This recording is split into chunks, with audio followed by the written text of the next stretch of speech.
I call this meeting to order of the Union County Board of County Commissioners, February 18th, 2021. Mr. Clerk, please call the roll. Yes, Chairman. Commissioner Garrettson. Here. Commissioner Granados. Here. Commissioner Hudak. Here. Commissioner Kowalski. Here. Commissioner Leone. Here. Commissioner Palmieri Muedad. Here. Commissioner Staton. Here. Vice Chair Williams. Here. And Chairman Mirabella. Present. Chairman, you have 9 commissioners present. Okay, Mr. Clerk, please lead us in the prayer and salute to the flag.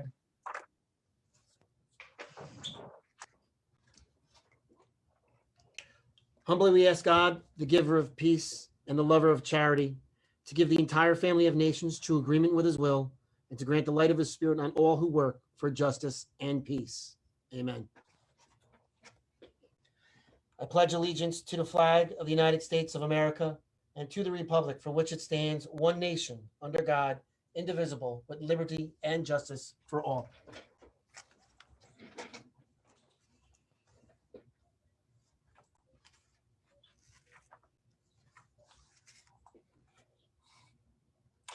All right, Mr. Clerk, please read the statement of compliance with the Open Public Meetings Act.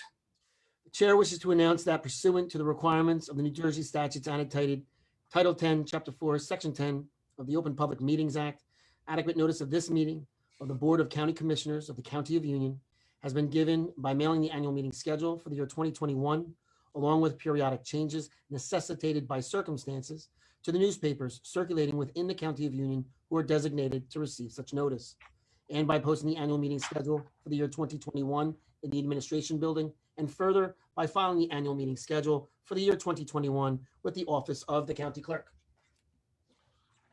Okay, thank you very much. I have a few opening remarks before we start the rest of our meeting. Good evening and welcome to another remote meeting of this Board of County Commissioners. Thanks for joining us tonight. I'd like to start off by congratulating our colleague, Commissioner Granados, on receiving the Salvadorian of the Year Award from the organization United Salvadorian Leadership. We all know Commissioner Granados for his hard work and dedication to the people of Union County. We very much appreciate this recognition from Salvadorian business and community leaders. Congratulations, Commissioner, well earned and deserved. Thank you. Now I'd like to update the public on the county's COVID-19 response. So far, we've provided 130,000 tests through the Union County Testing Center at Kane University and through our walk-up events around Union County. Union County has so far vaccinated more than 66,000 residents. I'd like to thank Congressman Tom Malinowski for his supporting our efforts. The Congressman had an opportunity to meet several of us, I believe Commissioner Muedad, Commissioner Kowalski, Commissioner Staton, all were present to greet the Congressman and give him a tour of our testing center. There's a good opportunity to get in touch and discuss how we can keep building on our progress, get as many of our residents vaccinated as quickly as possible. We expect the vaccination numbers to keep climbing as more doses become available, but it's a long way to go and the winter has been a disruption. Please continue to observe safety guidelines, wear a mask, keep your distance, wash your hands, avoid large gatherings. Regarding the weather, the vaccine center was closed today on account of this storm. All appointments will be honored on Saturday, February 20th, with the same time as previously scheduled. So everybody that was scheduled for today will have the opportunity in the same time slot for Saturday. In addition, the COVID test center will be closed on Friday. If you schedule the COVID test for Friday, please go to ucnj.org/COVID-19 to reschedule online. I want to let everyone know that we will be continuing our emergency food distribution and that we'll be continuing that distribution event this Saturday. So far, we've provided over 2 million meals to people in our community who need a helping hand during this outbreak, and we'll continue to provide this essential service. This next food event is coming up at 9 a.m. this Saturday, February 20th, as I mentioned, at Kane University. So please join us there. If you have food insecurity, if you need some food packages, there's a good handout that's given out. For all details about testing, vaccines, food distribution, please visit the county website at ucnj.org. Next, as February's Black History Month, I'd like to remind everyone that we have scheduled a series of programs in honor of the people and events who helped shape our nation. One of the highlights this year, we're celebrating Divine Nine, historically Black fraternities and sororities, including the virtual awards ceremony on February 26th. Together, the Divine Nine has produced generations of leaders, achievers, history makers, including our own Vice President, Kamala Harris. And we are very proud to celebrate this rich legacy during Black History Month. For more details and about our programming this month, please visit the website at ucnj.org. Let me thank Director Graziano and his team and all the county employees who have been battling these storms that seem are happening weekly. Last year, we kind of were pretty lucky through the storm in the winter season. We didn't have very many snow events, if any. But this year, we happen to have a lot and kind of one after another. Not easy to keep up with, but the director's doing a terrific job of making sure that our roads are clear and our streets are clean for people to get through our county. All right, so let's move on to our business tonight. I'm really happy and delighted that we have Superintendent of Schools Gwen Ryan here to introduce a number of special guests for tonight's presentation. The board adopted 2 resolutions at the last commissioners meeting, and Superintendent Ryan is joining us to make a brief presentation regarding those resolutions. She's doing a terrific job under difficult circumstances at our vocational school, and really is doing a fine job above and beyond the call of duty. And I'm happy to introduce her for some comments, and then we'll get a chance to see some of the students. So Superintendent Ryan. Thank you so much, Commissioner Chairman.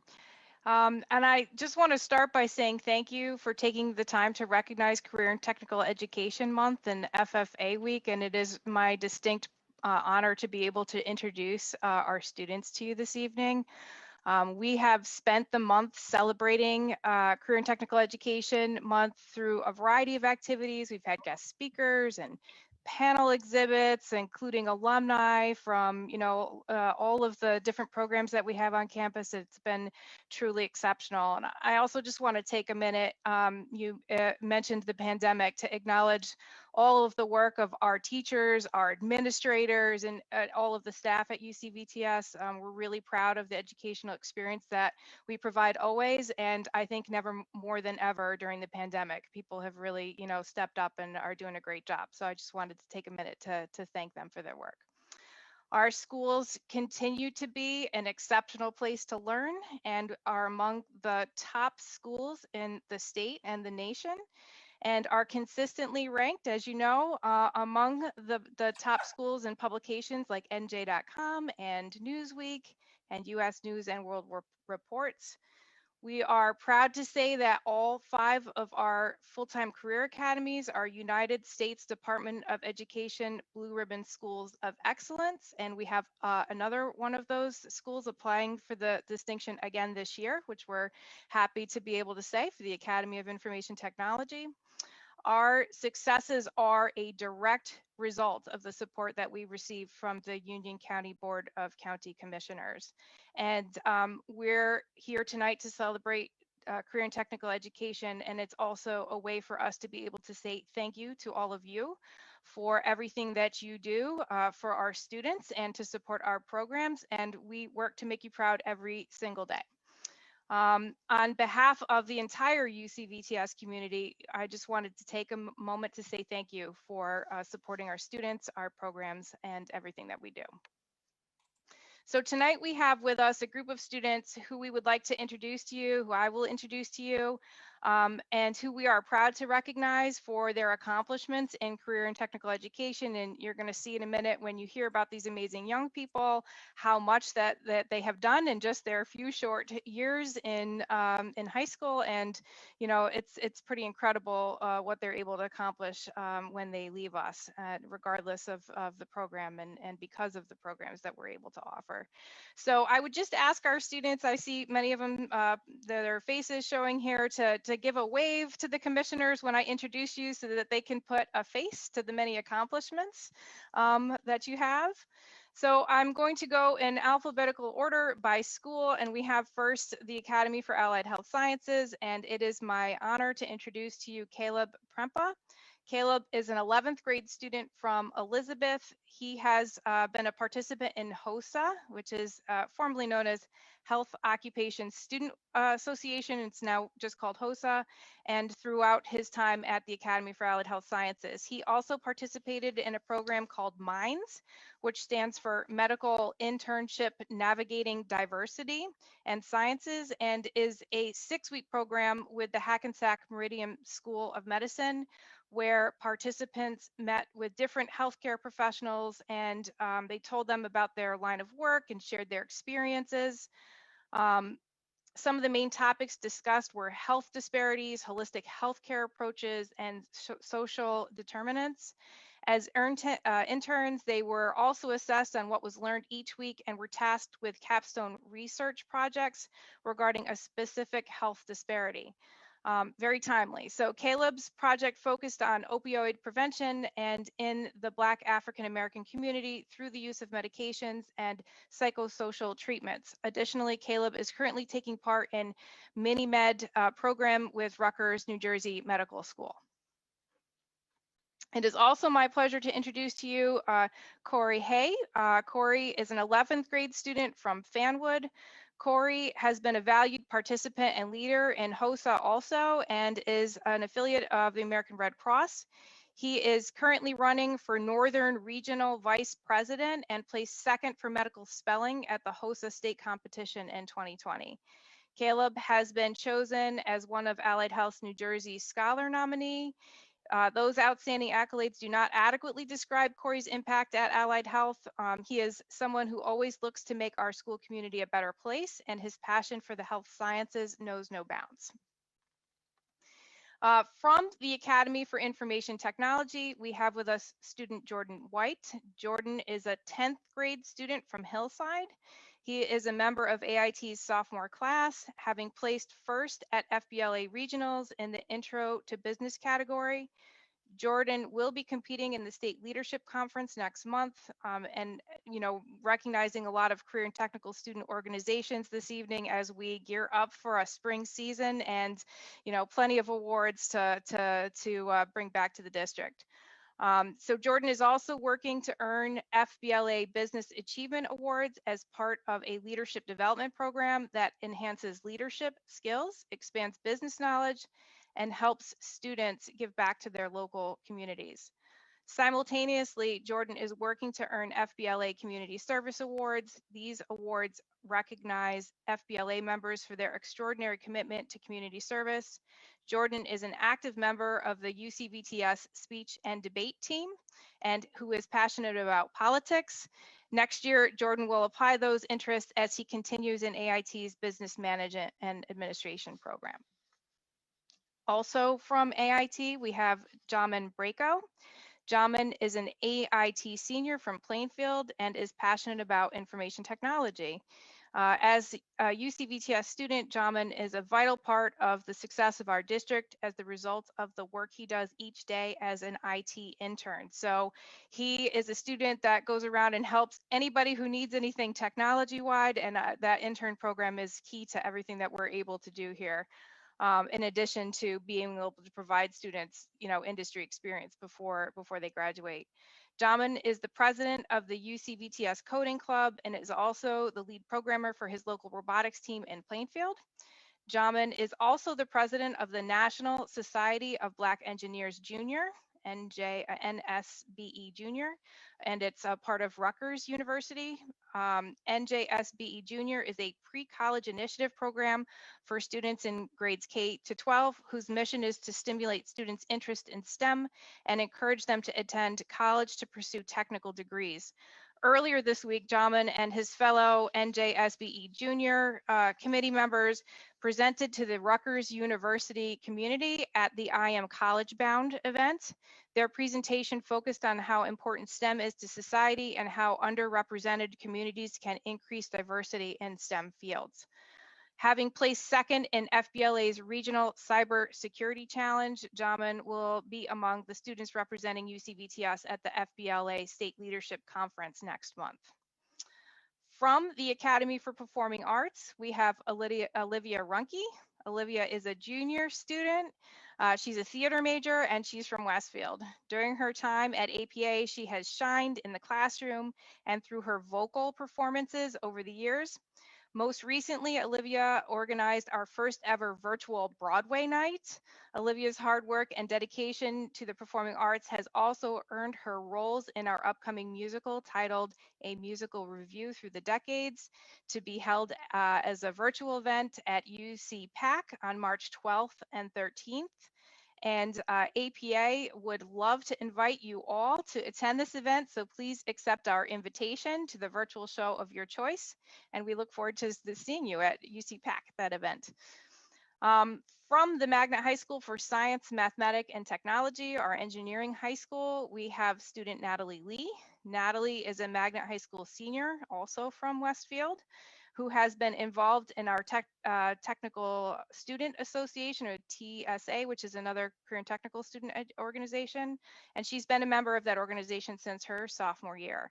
Natalie was recently chosen as a National TSA Member of the Month in January, and based on her submission to a mini competition on geospatial technology. This year, she serves as treasurer of our district's TSA and will be competing in the spring state competition in the categories of webmaster, data sciences, and geospatial technology. In previous years, she has placed third in the state in biomimicry and fourth place in engineering design. So Natalie is currently in an internship at BioNext Pharmaceuticals and plans on majoring in biomedical engineering in college. From the Union County Career and Technical Institute, we have with us Alexa Staten. Alexa is a senior in UCCTI's Criminal Justice Program. The UCCTI Criminal Justice Program is designed to introduce students to various aspects of occupations associated with law enforcement, corrections, and the criminal justice system. In her time at UCCTI, Alexis has excelled in all aspects of the program, earning praise from her teachers for her continued academic excellence, her superior leadership skills, and passion for serving her community. As a member of the Marine Corps Junior Reserve Officer Training Corps program, Alexis received the Military Order of World Wars Award, the highest award for first-year ROTC cadets. Alexis has attended the Roselle Junior Police Academy and the Union County Sheriff's Youth Academy. Her passion for police work was evident when she graduated #1 in the Union County Sheriff's Youth Academy, earning the prestigious Ralph Frolick Perseverance Award. Alexis is a member of the National Honor Society, has previously received the Leadership Youth Excellence Award from the Concrete Rose Project. And when she is not in school, she can be found at her part-time job at Panera or at any of her numerous volunteer commitments.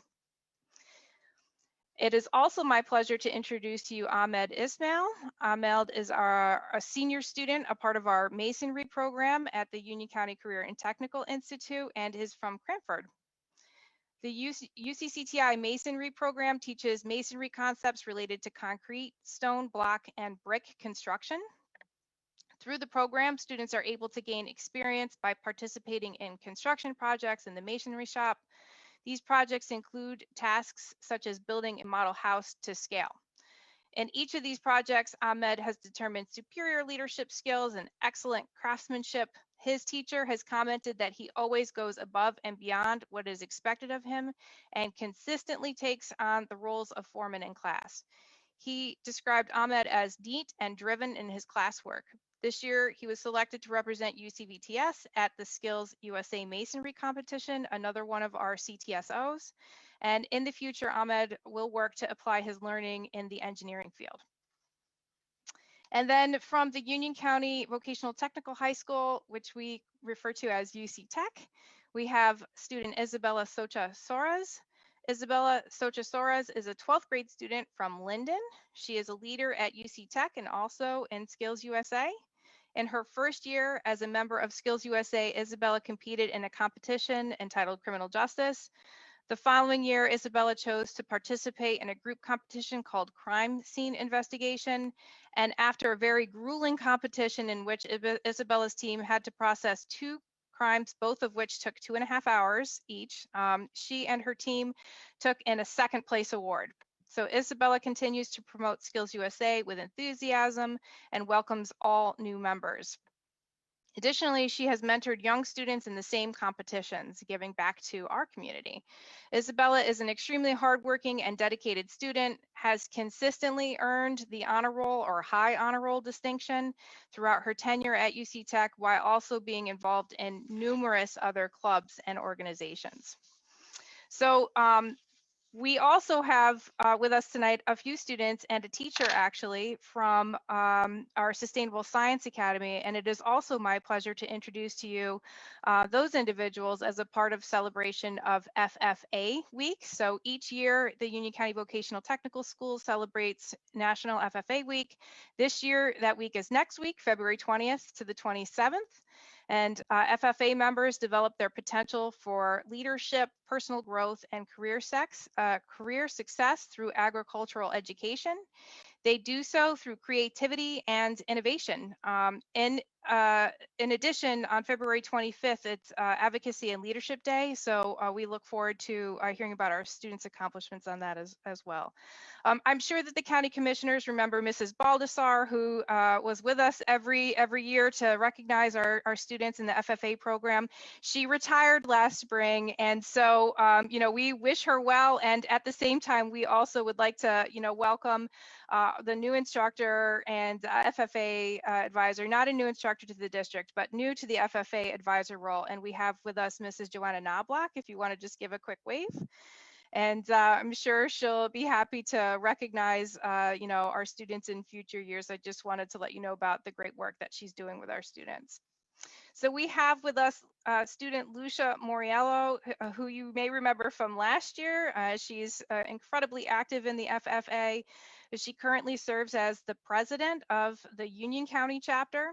Throughout her time in FFA, she has participated in numerous events, including FFA Advocacy and Legislative Leadership Day, Collegiate FFA Leadership Conference at Delaware Valley University, the New Jersey Youth Institute, the World Food Prize, New Jersey State FFA Leadership Opportunities Conference, and the NJ Fall Career Developments event. This fall, she placed 5th in the individual event and 2nd in the team event in the 2020 State Milk Quality and Products Career Development event. So it is my pleasure to introduce Lucia. I think she gave a wave before. And then we also have with us Ava Lalonde joining us, and Ava is a junior from Plainfield. She currently serves as the 2021 Vice President of the FFA Union County chapter. Throughout her time in FFA, she has participated in numerous events, including the State FFA Convention, FFA Advocacy and Leadership Day, New Jersey State Leadership and Development Experience, Green Hand Conference, North Jersey Junior Science and Humanities Symposium, and the Creed Speaking Career Development event. Ava was chosen as a finalist for the 2020 Spelman Clean Tech competition. And this fall, she placed 1st in the individual event and 2nd in the team event. So in 2020, specifically the State Milk Quality and Products Career Development event. So we have with us a number of students this evening that just are doing incredible things. And it is really my pleasure to be able to introduce them to you and to offer a big thank you, because their successes are your successes. They're all of our successes. And we're so grateful for the support that you provide our students in our program. So thank you for the opportunity to be able to introduce them to you. Well, thank you, Madam Superintendent. This is clearly one of my favorite meetings of the year. I'm glad we got a chance to see the students representing the different high schools there, and we were able to pull it off remotely, which is terrific. So I thank the students for being on video for us to see you, and I marvel at the accomplishments of these students and young men and women who are ready to take over the world. And I just love to hear these stories and the success. It really, for me, is a joy, and some of the freeholders all of us who have contributed to the success over there. But certainly, looking back 20 years ago and seeing, with the vision of a meeting just like this, with the achievements coming out and the dedication of the staff and the administration and the Board of Education is just amazing for me to see. I actually was thinking about UCVTS today. I had a chance to peek in on the Mars landing today, and what an accomplishment that is. Perseverance, I think, was mentioned before by you, Madam Superintendent. And to see that, just I think the students that we're looking at on this screen right now could potentially be part of NASA and organizations like that in the future. And to give them the skills at such a young age is just a joy for me to contribute to that success. You mentioned also FFA, and some of the commissioners who have been around a while know that my son Alex was part of FFA during his time at UCVTS, and he came in 7th in turf management, and he was so delighted with that honor in the state. And I think he puts it right up there with his Union County Wrestling Championships. And I said it was 7th place, but he couldn't have been more proud of that honor. And I applaud all of you for your efforts. Obviously, Commissioner Staten has a special representative here, Alexis, who is no stranger to us commissioners, and I wish her and all of you students the best of luck as you continue your high school journey. I know it hasn't been easy the last year, finishing last year and starting this year, but I'm sure the superintendent and the staff are putting you in a position for great success, regardless of the mode of education, whether online or in person or some hybrid that we talk about. So all the best. I always appreciate that. I want to open it up to the other commissioners. If anybody else wants to say a couple of words, we all contribute to the success over there. And I'll recognize Commissioner Leon to say a couple of words at this time too. Well, actually, as a former educator, it truly warms my heart to see all these students from all the Vo-Tech schools, how they're achieving great things in different educational areas. And briefly, I just want to tell you, follow your dreams and your passion, and you're all abound for greatness, okay? Love you guys. I am so proud of you. Thank you, Commissioner. Any other commissioners wish to say a couple words? I'm looking at my hand raising here. Okay, so keep up the great work. The superintendent and I have the regular communication on your needs and what's happening over there, and we'll keep that moving. And good luck for the rest of this year, and keep up the great work. We're all proud of you. Thank you.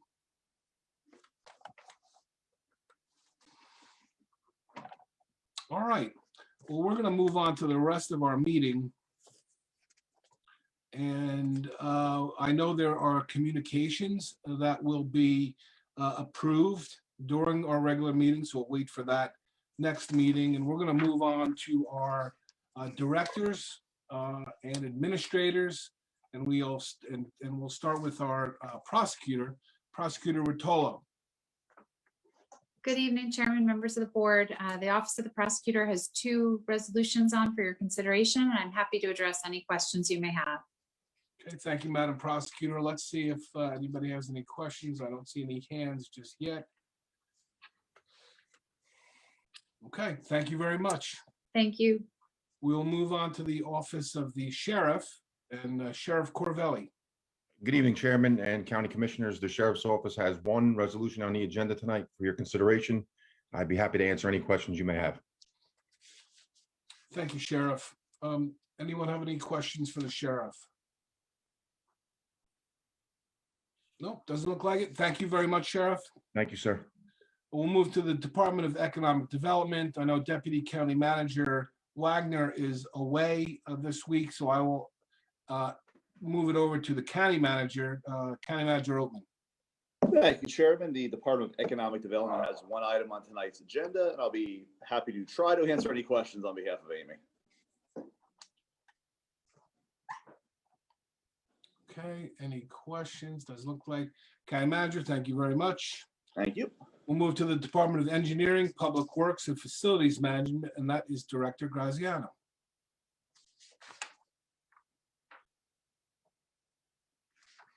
Who's still getting the hang of this whole Zoom thing. No, I'm not. I'm pretty good with it. All right. Chairman, good evening, commissioners and chairman. Thank you for that comment before the meeting, Chairman. And again, I want to, like I did last meeting, I want to thank Ron Zuber and his crew, and obviously the facilities crew. There's a lot of crews out there on a regular basis working to make sure the traveling public and the rest of the public that either is near our buildings or in our areas are safe. So thank you again for that. With that, I have two items on the agenda tonight for your consideration. I'll try and answer any questions you have. Okay, I see Commissioner Hudak. Thank you, Chairman. Good evening, Director. How are you? I'm well. Good evening, Commissioner. How are you? Very good. In regards to number one, the GSI database license, is this just the renewal of our GIS database or software package, or is this some sort of addition?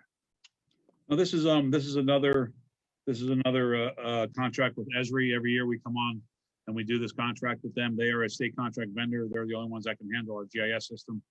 And again, as you know, this is well used within departments in the county with the prosecutors, with the schools, with the school zones, the drug-free zones, the offender zones, and everything else like that. So this is a key component of that, as well as our work order system with our cartograph system goes through GIS. So this is an annual thing we do with Esri, and they are the only vendor that can that actually does our system that we currently have. Yeah, no, I mean, I think it's a fantastic system. I know it's very adaptable, and in terms of, some of the programs you mentioned, I know we've been able to utilize it for other grant applications on the recreation side. Matt Mathan does a tremendous job with this. So, happy to see that we're continuing with it. That ends my questions. Thank you, Chairman. And also, if I might, one more thing, the townships throughout Union County use this a lot too.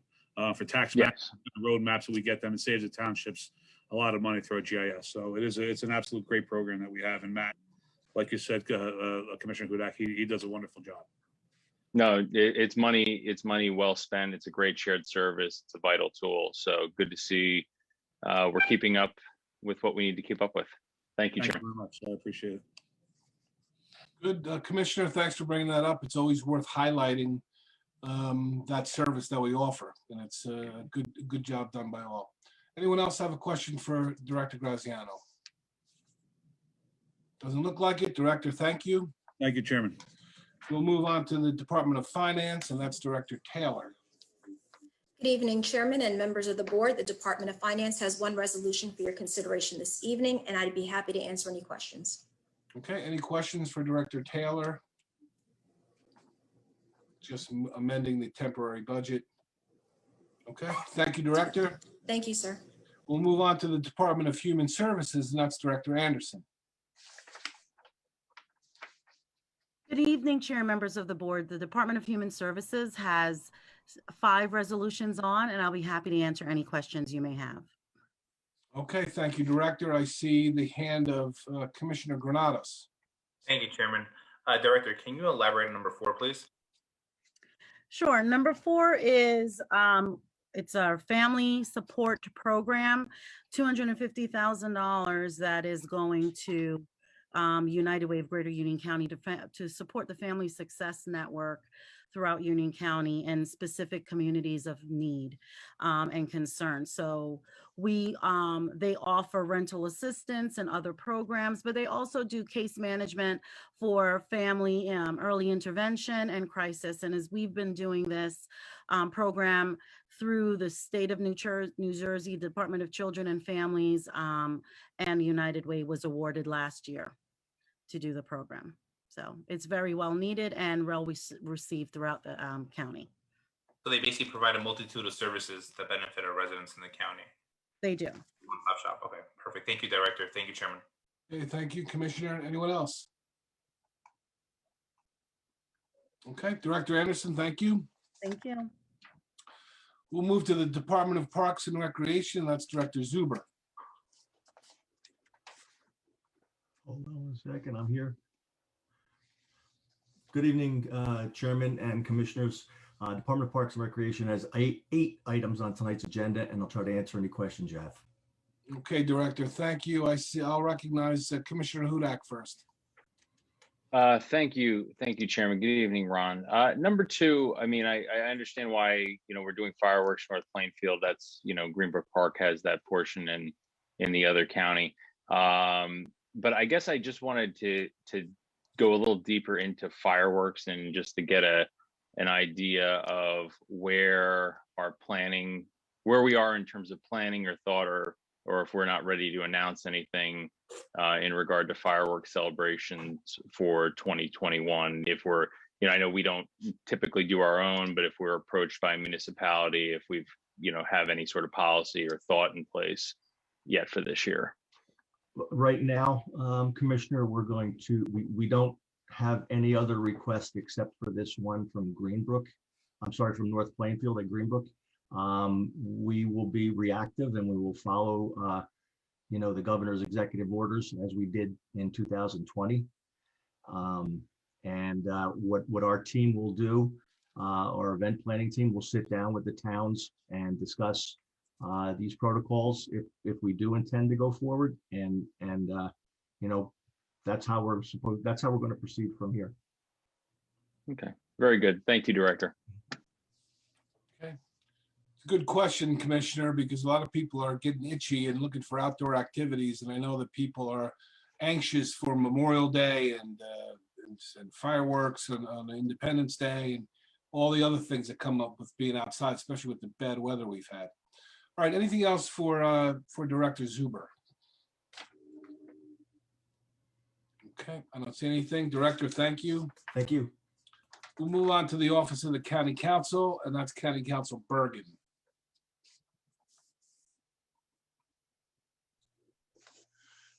Thank you, Chairman, members of the board, welcome and good evening. County Council has two resolutions tonight. I'll be happy to answer any questions that you might have. Okay. Anything for the County Council? It doesn't appear there is. All right, Bruce, thank you. Thank you. We'll move on to the Office of the County Manager, and that's County Manager Oatman. Thank you, Chairman. I'd like to bring Gwen Ryan up with me for this one. She could elaborate a little bit on the two resolutions. It's a state bond program that they are applying for, and she has two exciting programs she would like to talk about. Terrific. Thank you. So the Securing Our Children's Future Bond Act allows for grant applications for career and technical education, county vocational technical schools to apply. We are hoping to be able to submit 2 grant applications that are due in the upcoming weeks, and asking through the resolutions for county commissioner support. The 2 programs would be one for sustainable science and agricultural program, and the other a global logistics and supply chain, just to give you kind of a brief understanding of what those 2 programs are. As a way of expanding our work plan through the Commissioner Chairman's initiative through the Peterson Farm Park space, we are applying for a grant as a way of further supporting this program. As you're aware, there's an incredible vision to create a sustainable science and agricultural program that allows us to use the Peterson Farm Park to give students hands-on learning, industry experience in agricultural farming, specifically in urban and organic farming, food science, and farm-to-table production. The innovation involved in this vision of the program is truly one of a kind, and we are so grateful to be a part of it. Thank you for including us in the early conversations of your vision and also for the willingness to partner with our programs. The second application that we are hoping to submit is a global logistics and supply chain program, which would partner with Union County College to give students industry credential before graduation in a field that is growing by leaps and bounds, especially during the pandemic, and which would create a pipeline to post-secondary learning and directly to the workforce. Both programs would provide students with career opportunities that are high skill, high wage, high demand, and for jobs of the future. So we thank the county commissioners for their willingness to consider supporting our Bond Act application financially and also in the creation of the programs which will invest in our students' futures and in helping expand opportunities for our students that are both creative and forward thinking. Okay, good. Any questions for Superintendent Ryan? That helps a lot, Madam Superintendent. That's great. We're encouraging you to move forward with this. 2 grant applications, which would be wonderful. I mean, I know you and I, and part of this is, has to do with the farm interaction that we've had between the vocational schools and the county. We had a chance to visit Peterson Farm on Cushing Road, and hopefully we can apply some of that funding to that project too. That would be terrific. So all good stuff. Okay, I don't see any questions, so thank you both very much. Appreciate it. Thank you, Chairman. There are no other resolutions to consider from the board this week, so I will entertain a motion to adjourn.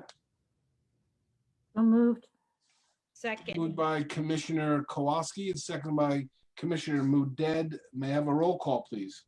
Yes, Chairman. Commissioner Garrettson? That was a yes. Commissioner Granados? Aye. Commissioner Hudak? Aye. Commissioner Kowalski? Yes. Commissioner Leone?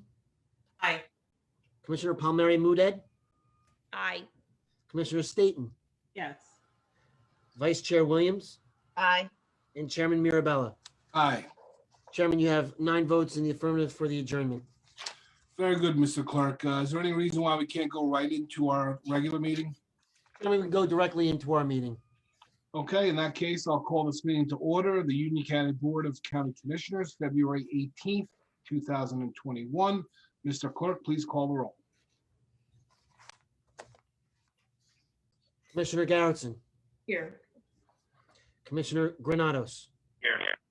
Commissioner Hudak? Here. Commissioner Kowalski? Here. Commissioner Leone? Here. Commissioner Palmieri Mudet? Here. Commissioner Staton? Here. Vice Chair Williams? Here. And Chairman Mirabella? Present. Chairman, there are 9 commissioners present for the regular meeting. Mr. Clerk, please lead us in the prayer and salute to the flag. Certainly.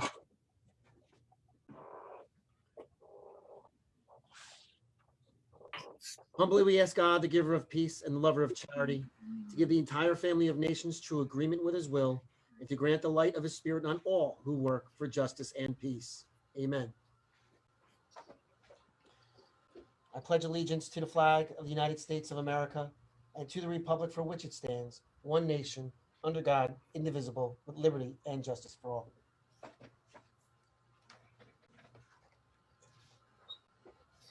Okay, while we're putting our video back on, Mr. Clerk, please read the statement of compliance with the Open Public Meetings Act.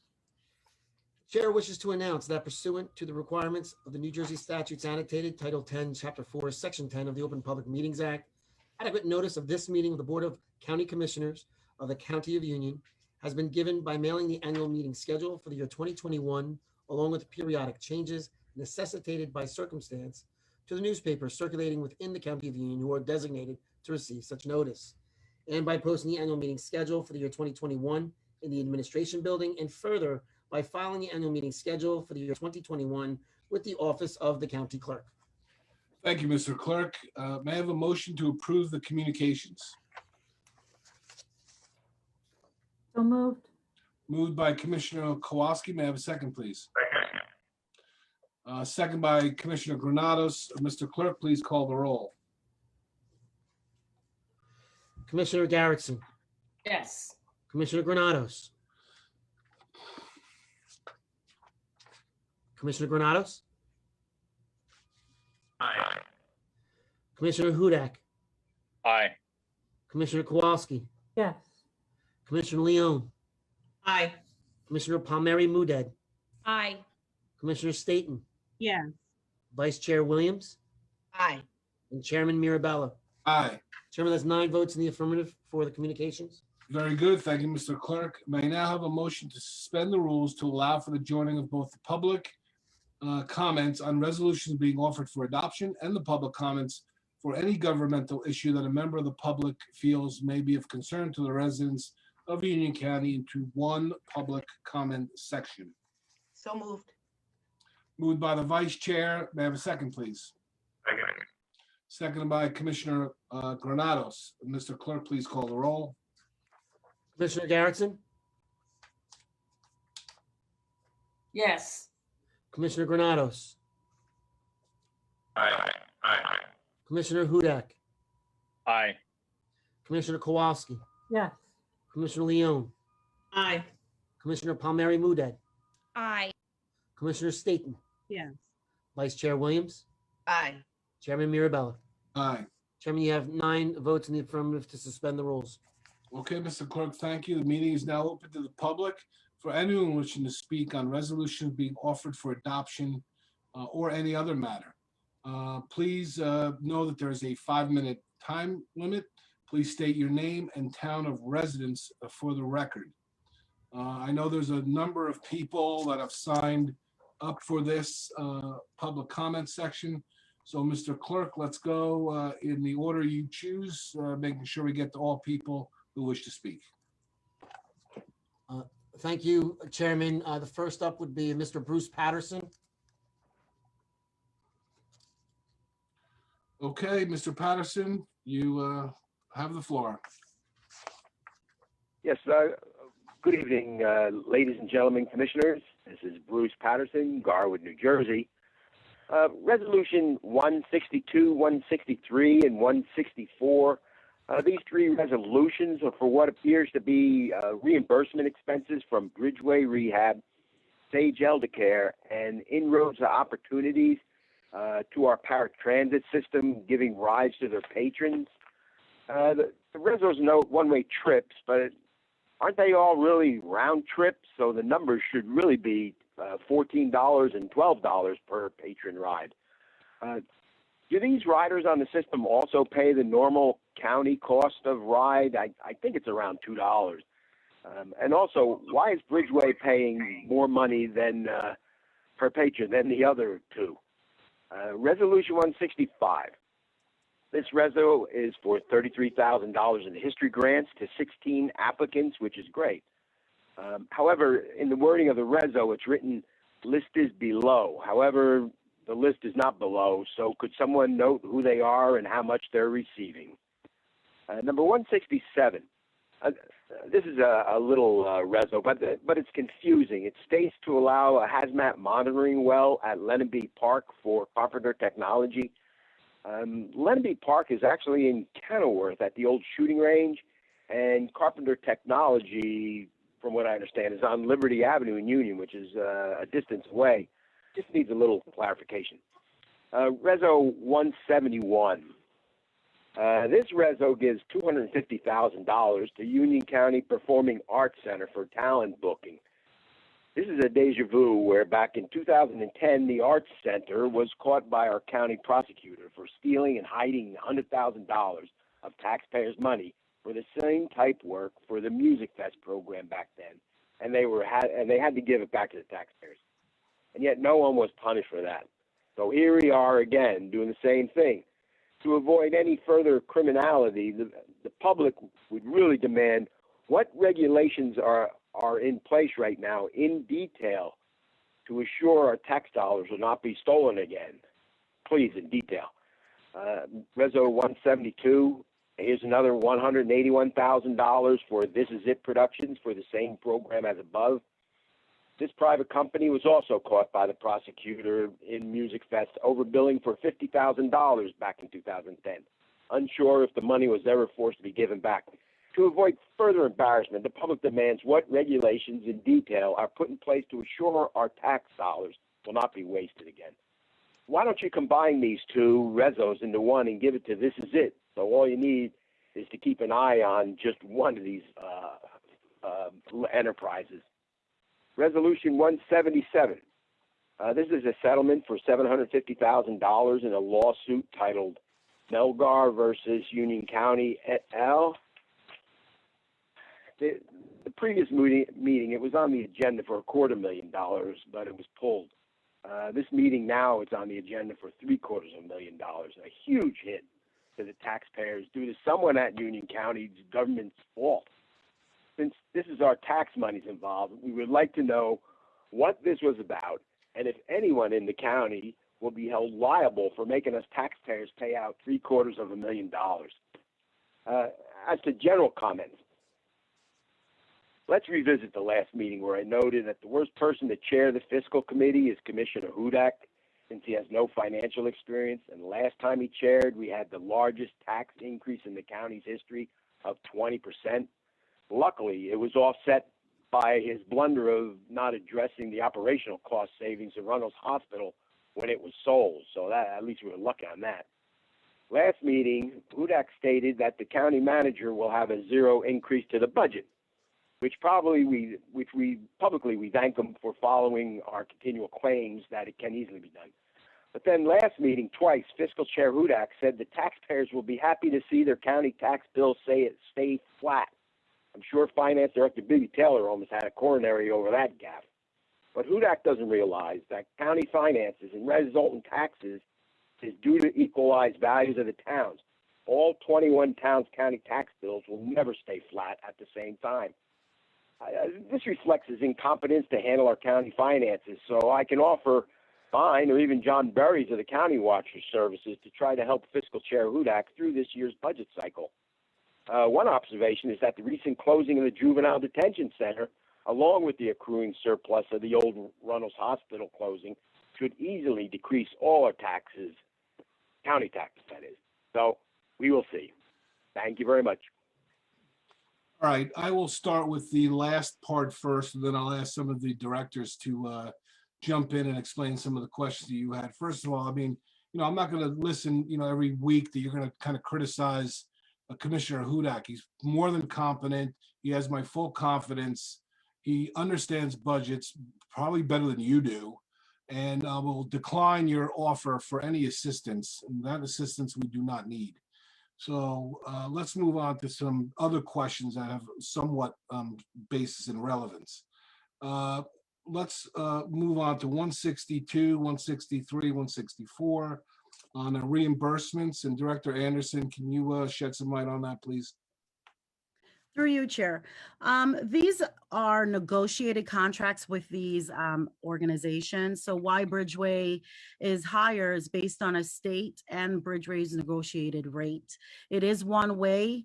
That's how the contract is written per one-way trip. It's been on it's been a part of the county partnership for years. This is not the first time, and the $7 for Bridgeway is really standard based on what other paratransit organizations are doing with mental health organizations throughout the state.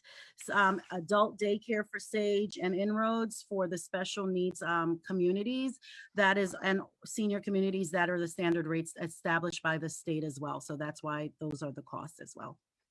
Okay, Director Anderson, thank you for that. Director Zuber, do you have any commentary on the history grants? Yes, Commissioner, I can list these 16 groups for you. Borough of Fanwood is receiving $1,200. Cranford Historical Society is receiving $650. Cranford Preservation Society is receiving $2,200. Elizabeth Public Library, 2,300. Fanwood Scotch Plains Rotary Frazee House is getting 2,500. Historic Midtown Elizabeth SID is getting $750. Historical Society of Elizabeth is receiving $2,500. Historical Society of Plainfield is receiving $3,500. Kenilworth Historical Society is getting $2,800. Linden Public Library is getting $2,300. Merchants and Drovers Tavern Museum Association is receiving $2,500. Reeves Reed Arboretum is getting $2,500. Springfield Free Public Library, $1,000. Union Township Historical Society, $2,000. Visual Arts Center of New Jersey in Summit is receiving $1,800. And the Westfield Historic Society is receiving $2,500.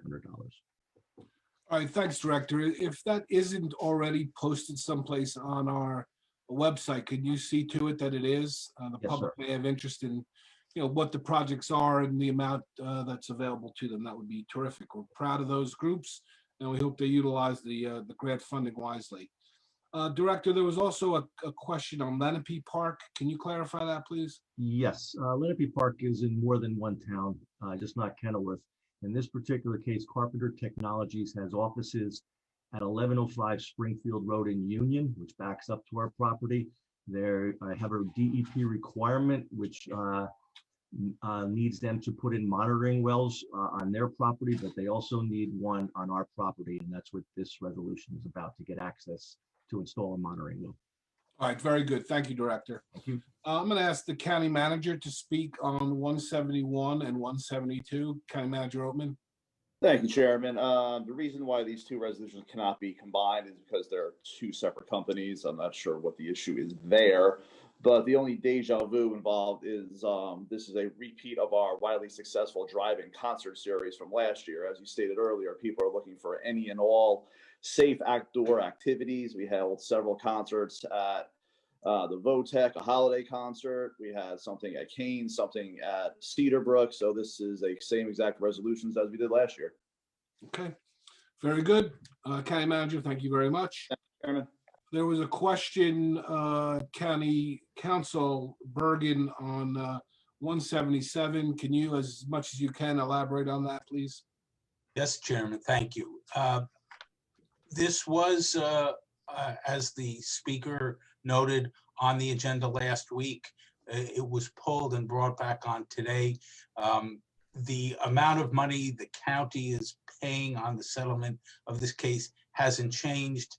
In fact, we did pull it so we could make sure that it was clear to the public that the county was only paying a portion of this. We have a JIF that we're in and an umbrella insurance company that are paying the majority of this settlement. It is a settlement of a lawsuit concerning an automobile accident, which was in fact an accident, but unfortunately did cause some injuries, and that's why it is being settled. So it was pulled and brought back on so that there would be full clarity for the public on what we're doing here. Thank you, Mr. Chairman. Thank you very much, County Council Bergen. I think that settles the questions from the first speaker. Mr. Clerk, let's move on to the second speaker. The second individual I'd like to call upon would be Mr. Charles Weltner from Plainfield. Okay, Mr. Weltner, the floor is yours. Actually, I'd just like to listen. I'm here to listen to Jay Robiano talk about the Trails to Rail program. So he's going to talk about that, I hope. And then I just want to say how much I support that. And if you all can if you all pull off making a Trails to Rail in Union County, you will all be heroes. So I hope I know it's going to take a lot of coordination and a lot of work, but I support that, and I think it'd be an amazing project for our county. That's all I have to say. Thank you. Terrific. Thank you very much for your comments. Mr. Clerk, let's move on to the next person. The next individual in my queue is a Carol Bianchi from JCP&L. Okay, Ms. Bianchi, you are up.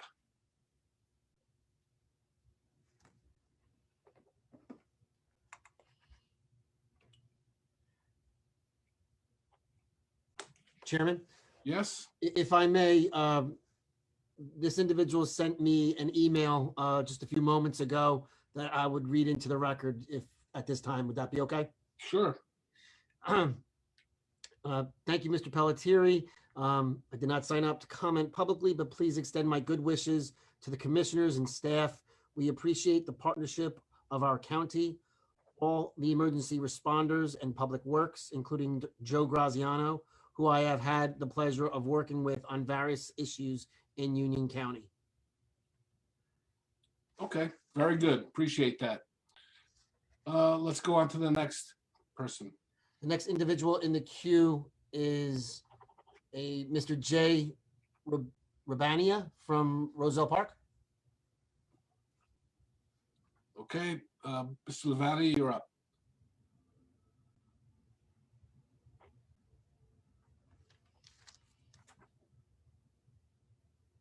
All right. Good evening, Chairman, members of the board. You hear me? Yes, we can. Okay, wonderful. My name is Jay Rabina. I'm from Roselle Park, and I just want to start out by saying thank you for your commitment to our county parks, open spaces, and for your support of recreation activities and programs. I'm particularly interested in our county's greenways and trails. Greenways and trails are a solution to reducing the number of traffic-related injuries and fatalities while increasing the amount of open space in our communities.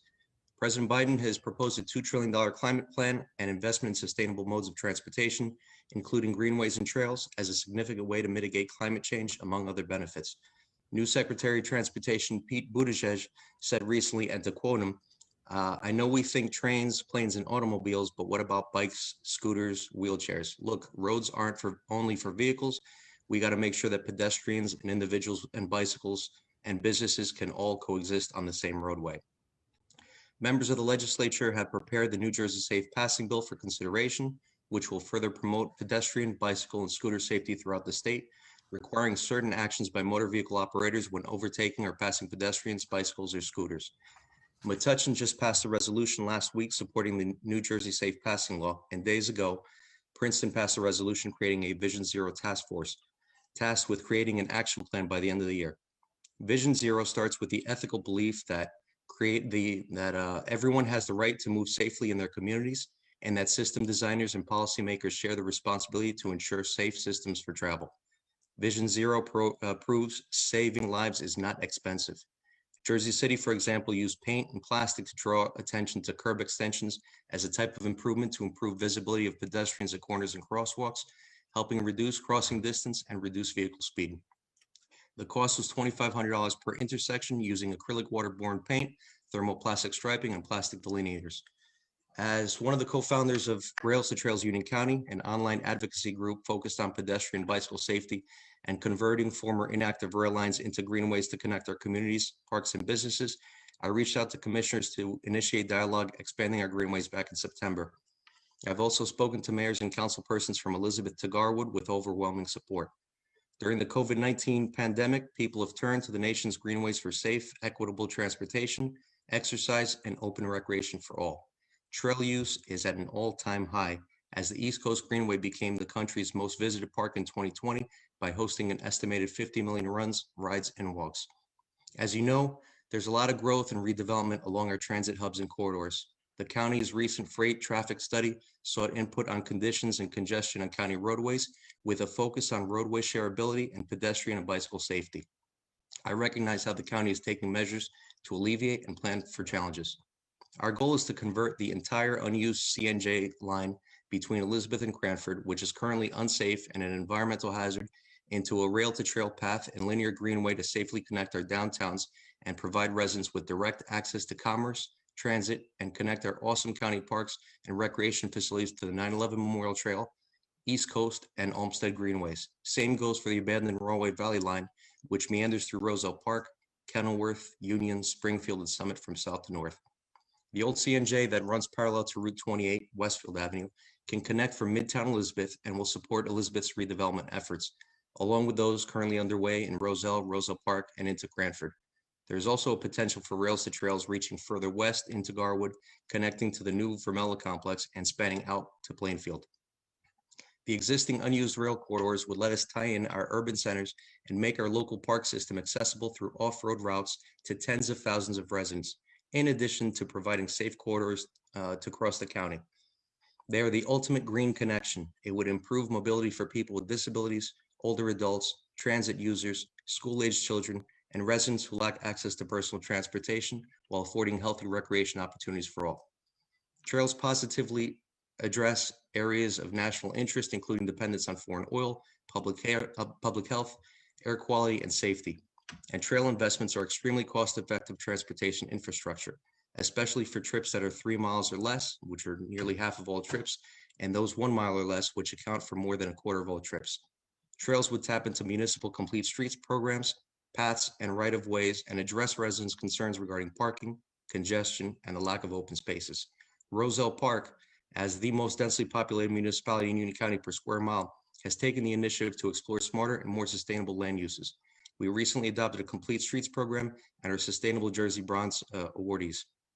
Currently, Route 28 resurfacing and signal improvement projects are almost complete, and investments are being made in homes and businesses along the corridor. We see great potential in improving the quality of life for our residents and enhancing much-needed support to our local business economies. Not only would this proposed rail Mr. trail Urbane, be I'm gonna have to ask you to wrap your comments as interesting as they are. Can you please just wrap it up? I will. Thank you. Not only would this proposed trail be environmentally friendly, it plays a huge role in encouraging healthy living, increasing much needed green space, and supports access to our local mom and pop business in the communities. And with major projects underway in many of the communities along the Raritan Valley and former C&J lines, with C&J's directly into the Elizabeth train station, it's just within blocks of UCC's Elizabeth campus and direct access to Broad Street and Morse Avenue. We have real potential to create a safe, sustainable, environmentally conscious access route, interconnecting residents, workers, and students here in Eastern Union County. In summary, I'm asking for your support in expanding our greenways, investing in trail development. The proposed 10-foot wide paved path on both inactive rail lines would provide safe and equitable access, improve community wellness, decrease local traffic and congestion, and stimulate economic vitality and interest in our county's downtowns and transit hubs as we journey on the road back to post-pandemic recovery. In addition to county All right, Mr. support. Urbane, I'm gonna really have to ask you to wrap it up. We have to keep the 5 minutes to be fair to everybody. All right, I have two more sentences, if Go I may, ahead. Mr. Chairman. Thank you. In addition to county support, there are a number of federal and state funding sources such as transportation alternative set-aside grants, safe streets to transit through NJDOT, build grants, and greenway stimulus funding through the federal government. We can provide the opportunity for families to safely walk or bike to healthcare appointments, pharmacies, grocery stores, restaurants, and parks. We can provide the opportunity to further explore and enjoy all that Union County has to offer. The ability to connect is awesome. I thank you for your time and consideration, and wanted to quickly say thank you to Manny and Nicole in the Office of Persons with Disabilities and Special Needs. The office offers great programs, and my daughter and my family really appreciate it. Thank you. Okay, Mr. Urbana, thank you very much. Appreciate that and appreciate the communication with you over the last couple of years. Please continue. In fact, if you could send your comments that you just made over to the clerk, he could distribute them to the rest of the commissioners so we can really understand. I know you were trying to get through that very quickly, and I want to make sure we have a chance to digest that information. I think you'll find a very receptive ear of this board, particularly, and I've been a champion of rails to trails and environmental and greenways as Commissioner Kowalski. So my advice would be to send some of that information, keep it going. Let us know if there's any legislation that we can support, and we'll be in a position to do that. So thank you for that. Appreciate I it. appreciate it. Thank you very much. All right, very Have a good. Mr. Clerk, who is next? Chairman, next in my queue is Quanai Palmer Chambliss. Okay. Ms. Chambliss, you are up.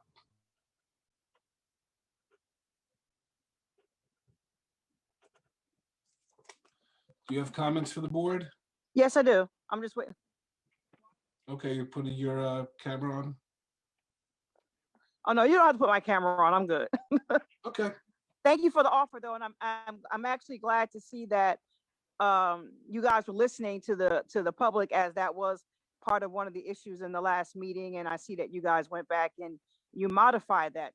That's very good, and the public likes to hear that. First of all, I like to thank you for having the opportunity to hear from our students at the Union County Votech and Training School. I was very, very impressed at their accomplishments, what they're doing. Apparently, the teachers and staff are doing a really good job working with them, and they are making me proud to be a member of Union County.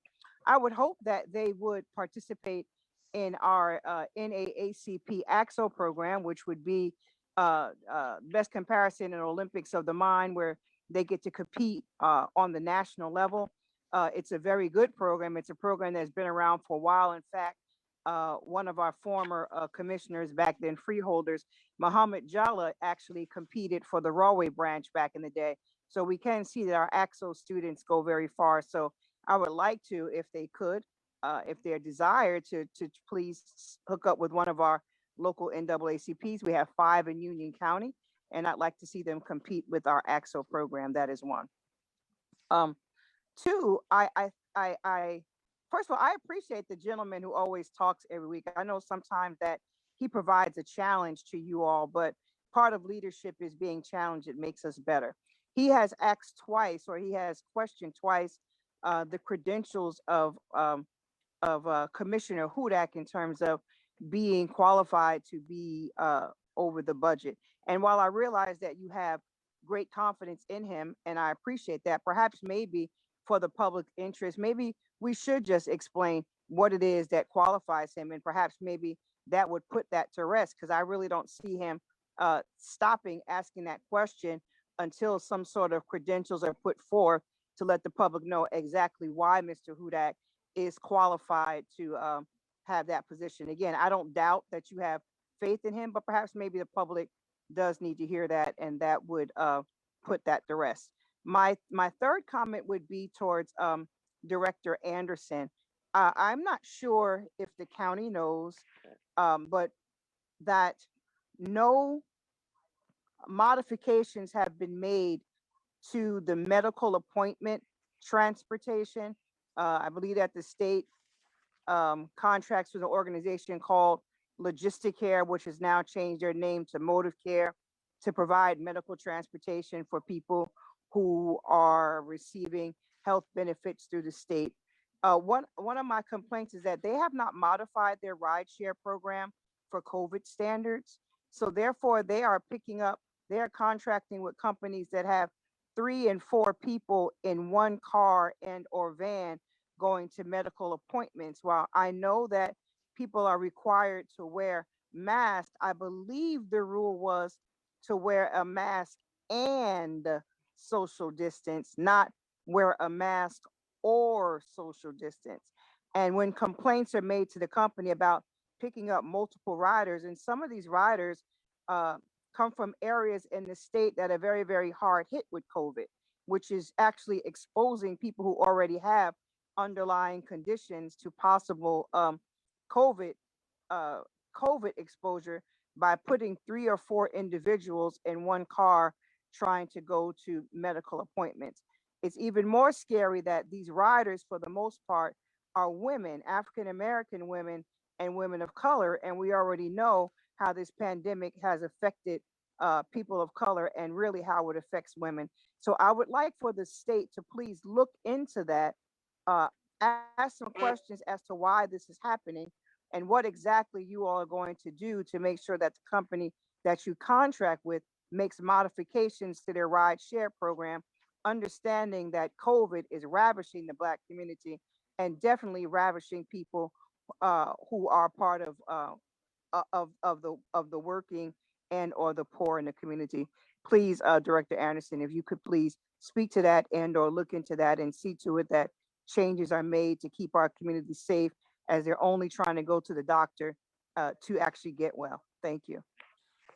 All right, Ms. Palmer, thank you for your comments. Director Anderson, I don't know if you have any information you can share with the resident at this point. Otherwise, take that information under advisement. I will take the information under advisement, because locally we have paratransit, and our paratransit that we are contracted with MPC definitely does the COVID while wearing masks and social distancing. So we have adopted it locally. I will connect with the State Department of Health and Human Services to see if I could find out what could be done for Logistic Care's policies. Okay, Director. Thank you very much. All right, Mr. Clerk, is there anyone else wishing to speak? Chairman, There is one additional individual in our queue, Andrea Crowley, but in a previous email, they indicated they were just on board to listen to the meeting, that they were not planning on speaking. Okay. And that would fulfill everybody in the queue.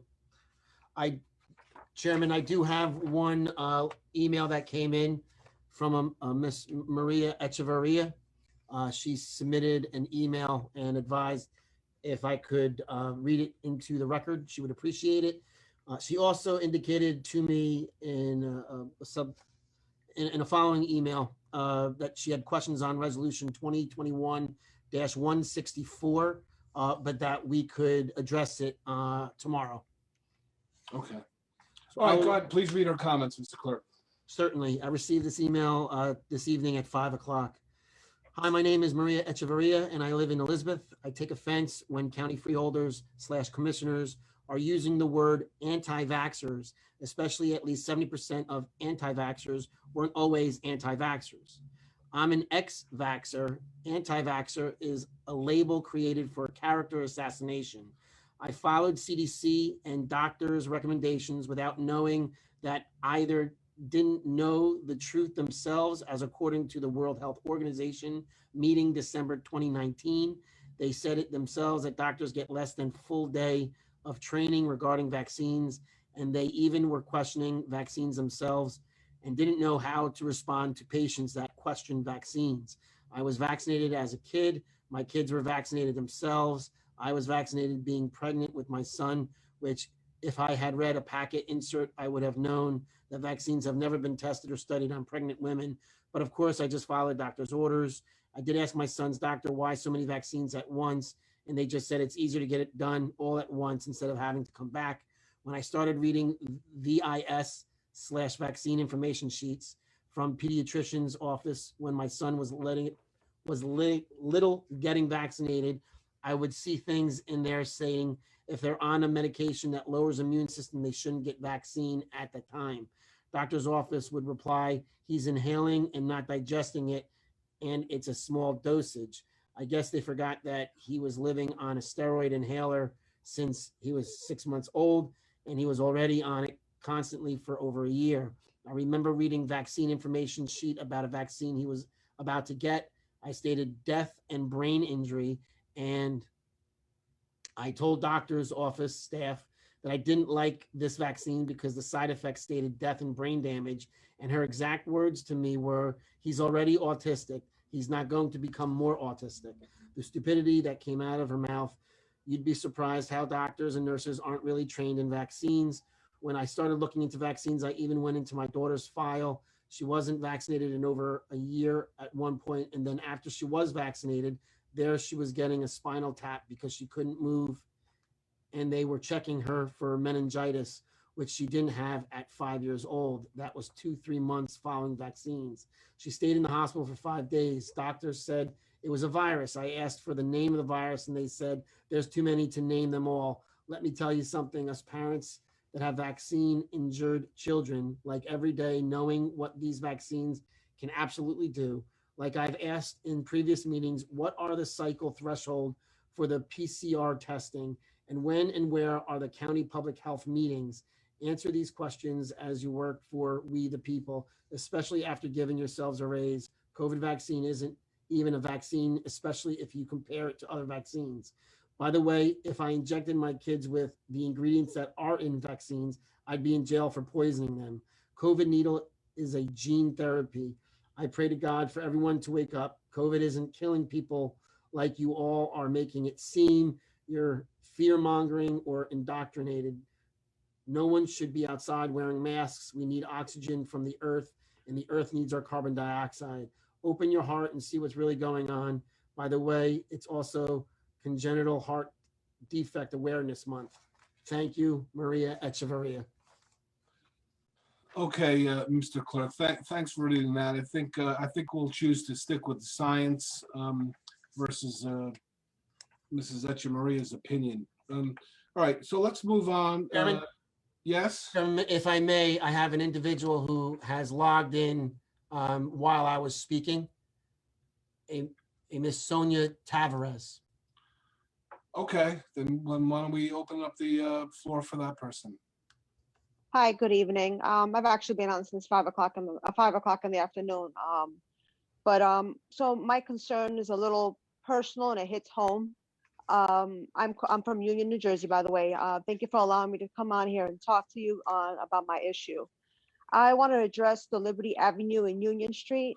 Speed limit is currently 25 miles an hour and with no trucks over 4 tons. We constantly get trucker trailers, cars, and buses speeding through here all during the day.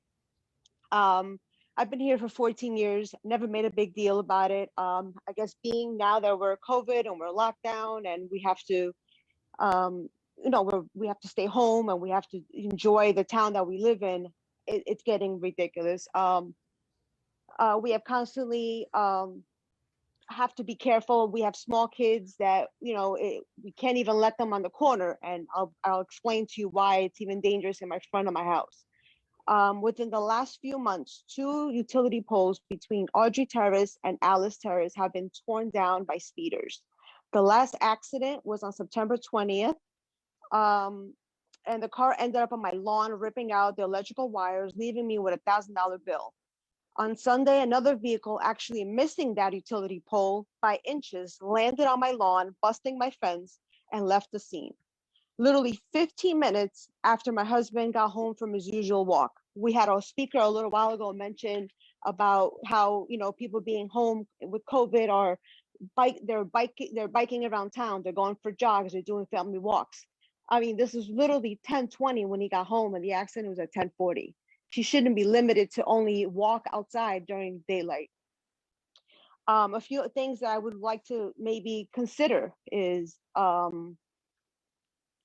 maybe putting some stop signs here and there throughout Liberty Avenue. Spruce Street and Liberty, there's accidents where you see cars ending up on top of each other. That's obviously led by speeders. We have a park right next door.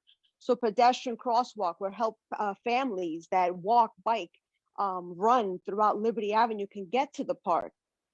We have Collins Park right here. It's a park that's used by a lot of smaller children, including my own. My kids love to go there and play baseball, so we don't knock down windows by us, our family, our neighbors' building windows. Like I said, a stop sign here and there throughout the streets will help slow down speeders. Speed bumps. I addressed this when I sent an email to the police department as I was requested by someone in the board. They said speed bumps are not good because of emergency vehicles.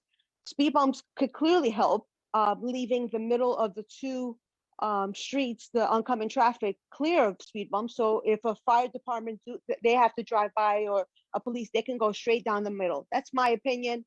If that doesn't work, that's fine. I don't know. I'm maybe trees alongside Alice Terrace and Audrey Terrace. That seems to be the hot spots. Those 2 utility poles were knocked down within a year of each other. And then the third accident landed in my front of my, literally hitting my fence. Families, like I said, live around here. Small children around here. We, being that we're stuck at home, we're enjoying our town a little more, going to the park, going for walks, because that's, unfortunately with COVID, that's the only thing that we can do.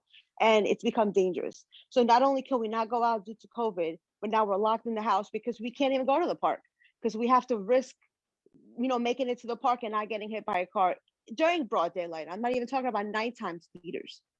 Maybe a traffic a panel that displays how your traffic that you're driving, your speed limit in your car. Something has to be addressed, because if not, small people, families with small children are going to have to pick up and leave to towns that well respected.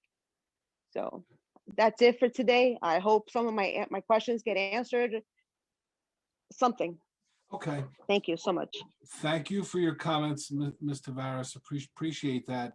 It's not a county road, but what we can do is take this information, share it with the union officials, letting them know that you called into the commissioner meeting, and let them know of the concerns that you have. Obviously, we want all to have safe roads throughout our county, especially those with little children. And I'm sad that you've had a few accidents in your area. It does certainly seem to me that somebody should look into it. But those people are the Union Township officials, and typically what they will do is forward it to the police department there for some kind of study. But Jim, can you please share these comments that Ms. Tavares made with the clerk in Union Township, letting them know that we received these comments at the board. We feel like it's more handled on a local basis. Although we appreciate the safety concerns that were presented, we will rely on Union to address and make any kind of corrections that they seem are necessary. Chairman, I certainly will speak with the clerk over in the Township of Union. And just for clarification, if I may, our last speaker, Ms. Sonia Tavares, she was actually included in the panelists that we had moved over for the VOTEC. So her point is accurate. She was logged into the system from the onset of our meeting. It just wasn't until I spoke did she get transferred on our end as a member of the public. So okay. I just wanted to clarify that. That's fine. No, I appreciate her comments. Very, very good comments, and her concern is certainly genuine. Okay, very good. Let me add something to that. I mean, the county will be happy to partner with the township to do some kind of traffic studies if they ask us for that assistance. So we're always there to help the communities, and we'll be there to help Union should they need it. Okay, so thank you all for that. Mr. Clerk, is there anyone else in the queue? Chairman, no. Everyone in the queue has spoken. Okay, very good. With that information, I will formally close this portion of the meeting and ask for a motion to adopt resolutions 2021-156 through 2021-179. So moved. Second. Moved by Commissioner Granados and seconded by Commissioner Kowalski. Mr. Clerk, please call the roll. Yes, Chairman. Commissioner Garrettson. Yes. Commissioner Granados. Aye. Commissioner Hudak. Aye. Commissioner Kowalski. Yes. Commissioner Leone. Aye. Commissioner Palmieri Muedad. Aye. Commissioner Staton. Yes. Vice Chair Williams. Aye. And Chairman Mirabella. Aye. Chairman, you have 9 votes in the affirmative on all resolutions. Okay, very good. Thank you, Mr. Clerk. We'll move on to Commissioner reports and comments. And the first person in my lineup is Commissioner Leone. Hi, everyone. I just briefly want to commend Public Works for the phenomenal job they've been doing. We keep getting snow event after snow event, as well as the other departments, our COVID testing site, vaccine site. I just want to thank them and all the food distributions that the county is doing. I'm just so proud to be part of this great family and doing all these great things for our community. That's it. Thank you, Commissioner. Commissioner Hudak.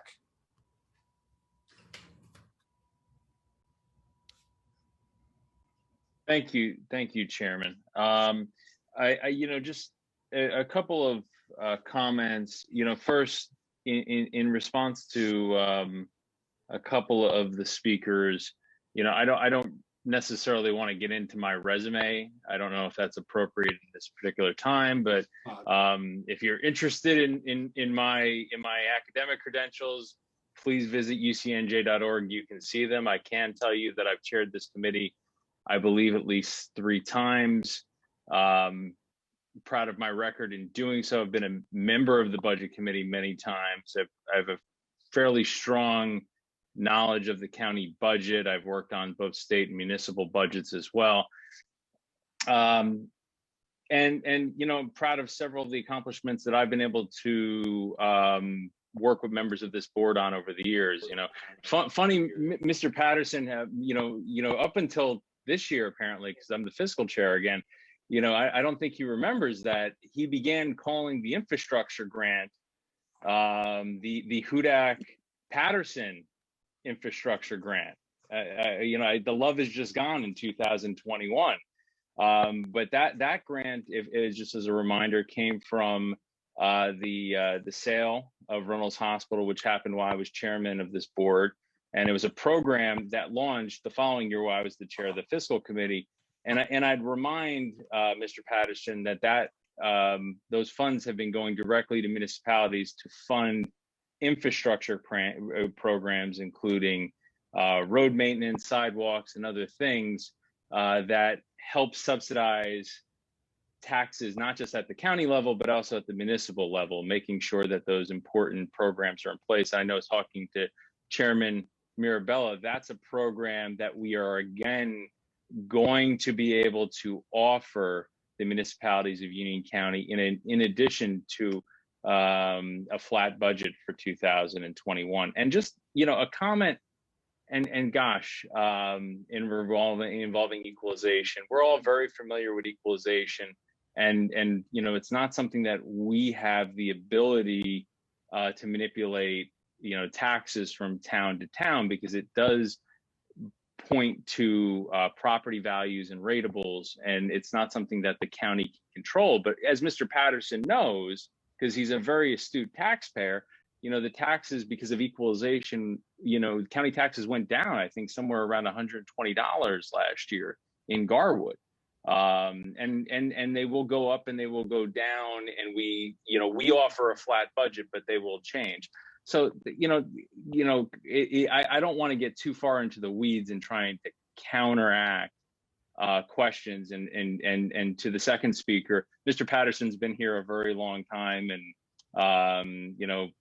likes to rile things up and maybe forgets some of the comments that he's made previously, or forgets that he understands how things work in terms of county finance. But we have a good plan. I'm very much looking forward to next month to the county manager sharing his executive budget with us and getting that process rolling, because I think it's a vital thing for Union County residents.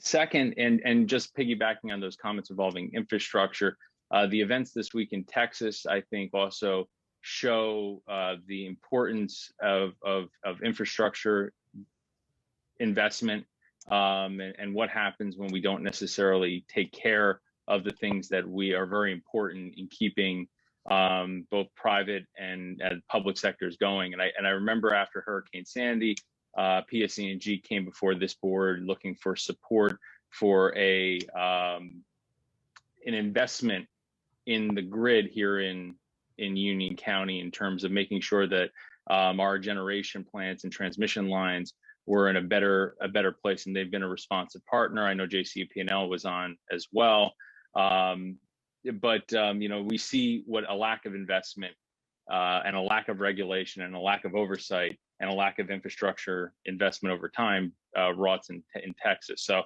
good to see that Congressman Malinowski is fighting for us with the American Recovery Act, and hopefully there will be a look at getting the SALT deductions back as well for Union County residents as well, because that's money that's going into infrastructure investment. It should be a deduction for our local taxpayers.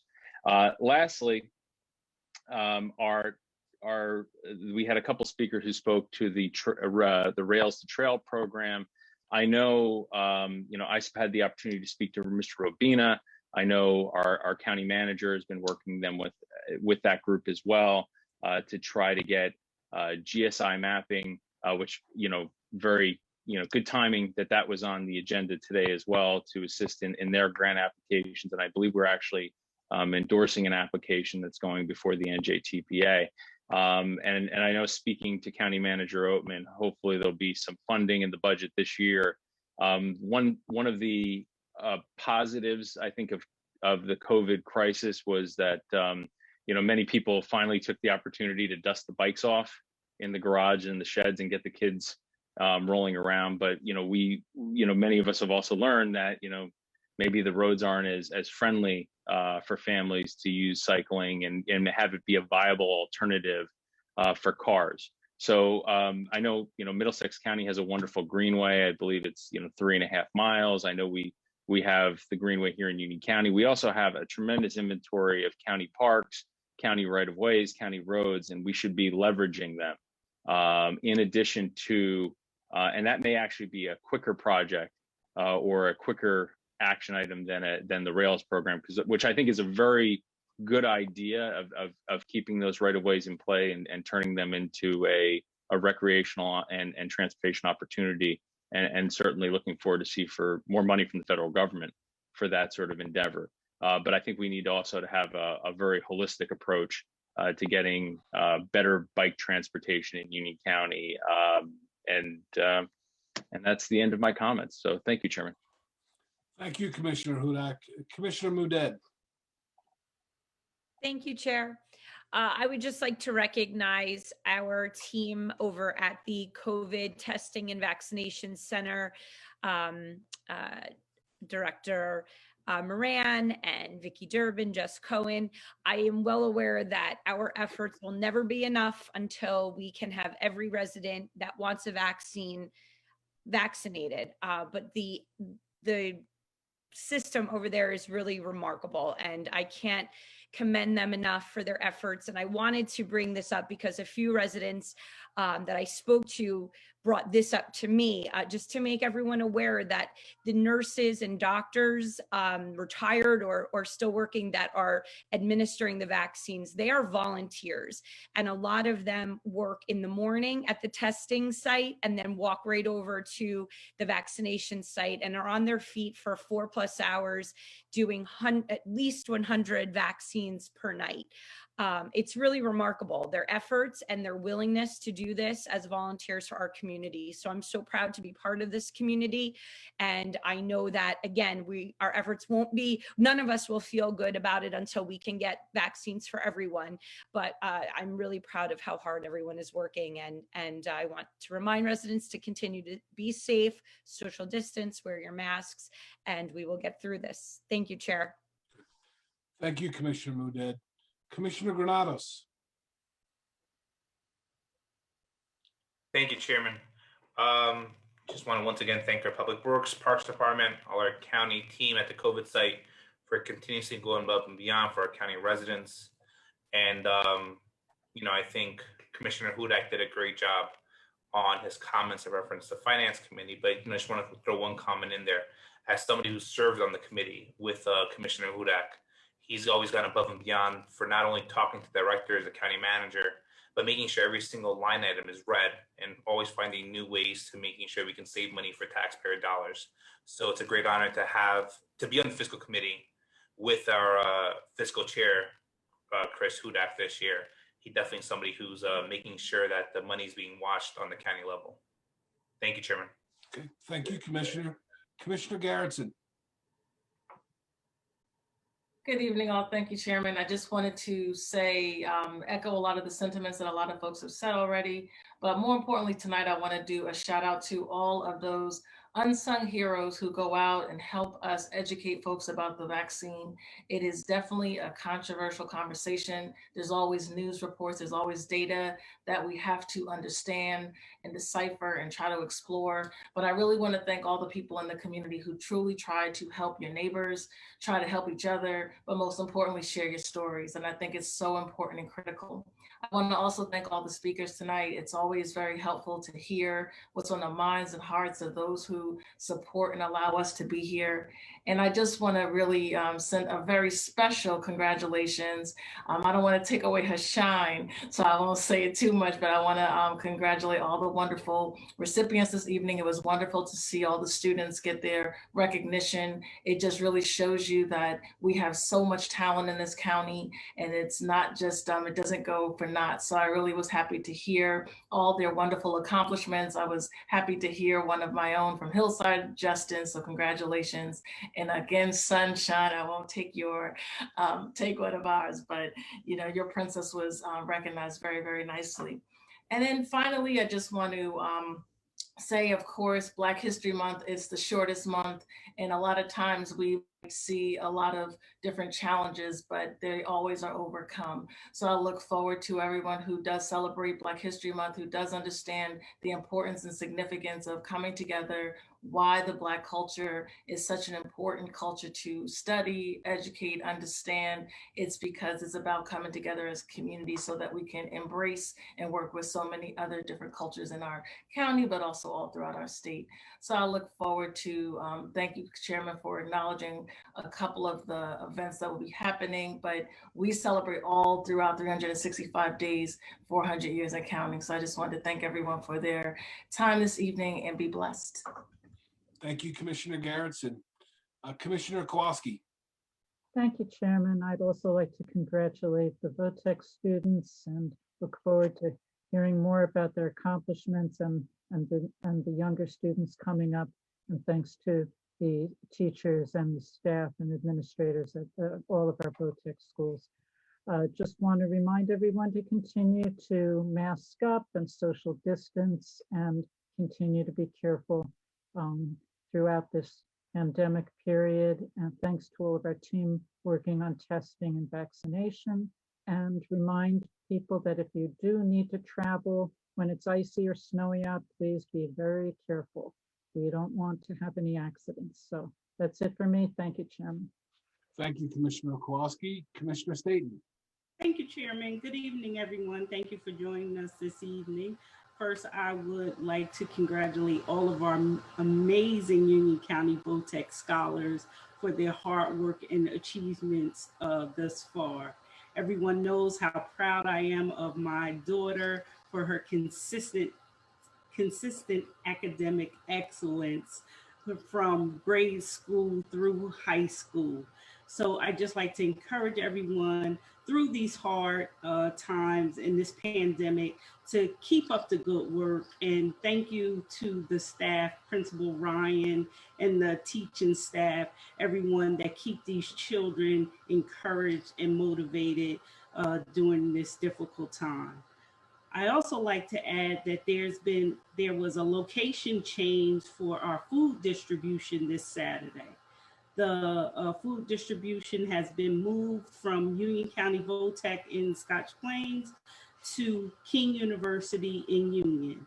So everyone, please check the website and just spread the word. Certainly we want to serve all the families in need, and they need to know that the location has been changed.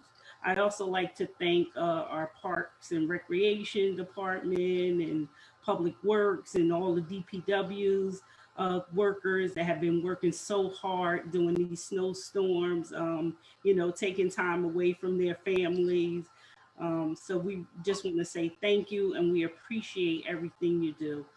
Thank you, Chair. That'll be it for tonight. Thank you, Commissioner Staton. Appreciate those comments. I'm sure you're very proud. We'll move on to the Vice Chair, Vice Chair Williams. Thank you, Chairman.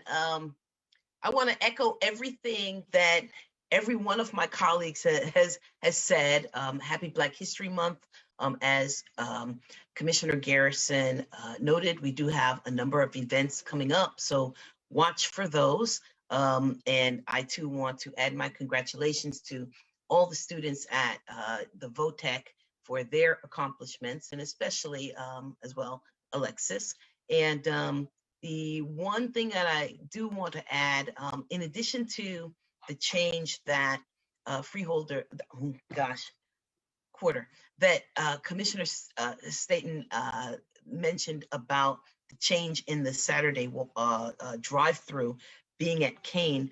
Also on Tuesday, there will be an emergency walk-up at the Jerry Green Plaza building in Plainfield, 200 West 2nd Street, and that's on Tuesday at 10 a.m. and that is indeed a walk-up. But please, I would encourage everyone to watch our website and check our social media, because if we do have weather that is not performing the way that we want it to perform, there may be a change as there was for Saturday. That's all I have, Chairman. Thank you so much. Thank you, Vice Chair Williams. I just have a couple of quick things. Going last, a lot of my colleagues have already said some of the things that I wanted to say, but I will add just a couple of things. So we're all honoring Black History Month, and individual towns are doing their part too. which I'm happy to see. The county has a whole curriculum of events, and I'm proud of that series. But also, for instance, the Township of Scotch Plains, for the first time in the history of Scotch Plains, had a flag raising. The African-American flag now proudly flies on Park Avenue right in front of the municipal building. And I give a lot of credit to our new mayor there, Mayor Lasardo, Councilperson Zimmerman, and Councilman White. All were on hand before the meeting. We couldn't get the whole council together just because of logistics, but they took the time to raise the flag, and we're proud of that in the Township of Scotch Plains. Commissioner Hudak mentioned the infrastructure grants. He was, as he mentioned, was a key component of making those happen. I know they are, the application, the word of it is out in the mail for our towns. That should really be helpful again for our communities. You know, I'm very sad also that the groundhog saw their shadow. Certainly they've come with 6 weeks of vengeance on our county, but with spring training starting, I think that spring can't be too far off. So I'm appreciative of all the county effort.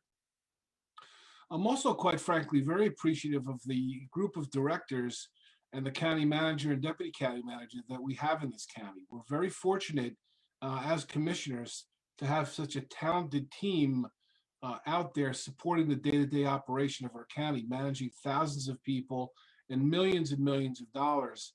And you know, we have a terrific team, and they can't say enough about the work that they do as leaders in their different areas.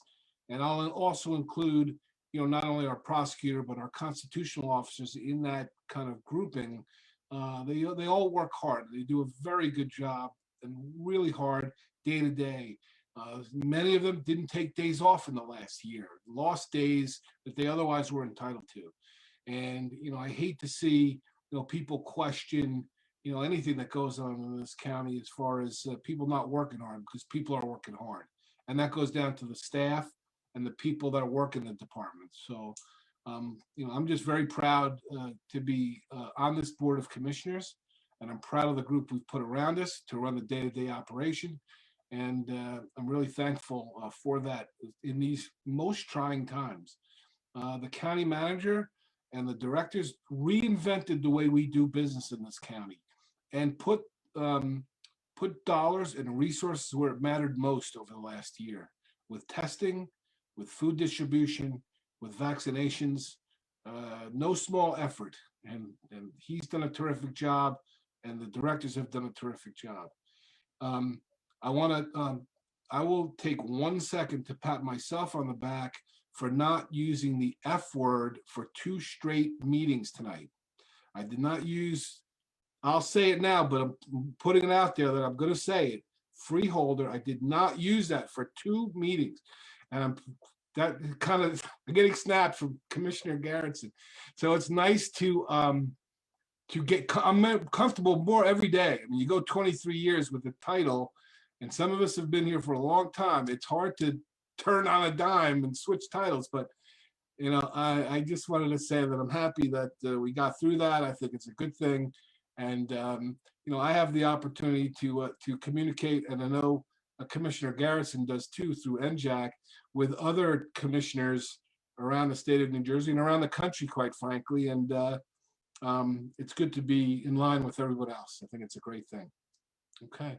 All right. So with that, I will entertain a motion to adjourn. So moved. Moved by Commissioner Granados. Second, please. Second. Commissioner Garrettson, a second. Mr. Clerk, please call the roll.